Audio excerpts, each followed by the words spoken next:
शुभ दुपुर बंधुरा गुनगुन लाइफस्टाइले छोट्ट एक भिडियोते तुम्हादेरके अनेक अनेक वेलकाम और अनेक भालोबासा। तो आज के दुपुरे की रान्ना बान्ना करेছি সেটাই তোমাদের সাথে শেয়ার করব। আজকে কিন্তু কর্তামশাইয়ের দাবি ছিল যে দুপুরবেলায় মোচার ঘন্ট দিয়ে ভাত খাবো, কিন্তু হায় রে ভগবান, আমি তো মোচার ঘন্ট রান্না করতেই পারি না। তবুও না কর্তাকে খুশি করার জন্য মন ঢাকার জন্য চেষ্টা করেছি।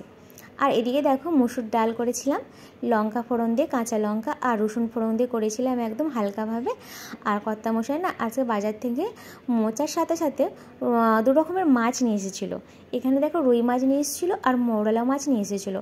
তো মৌরলা মাছটা আর করিনি, রেখে দিয়েছি। আর এদিকে দেখো রুই মাছের তেল ঝাল করেছি, সর্ষে বাটনা দিয়ে করেছি, আর লাস্টের দিকে ধনেপাতা ছড়িয়ে দিয়েছি।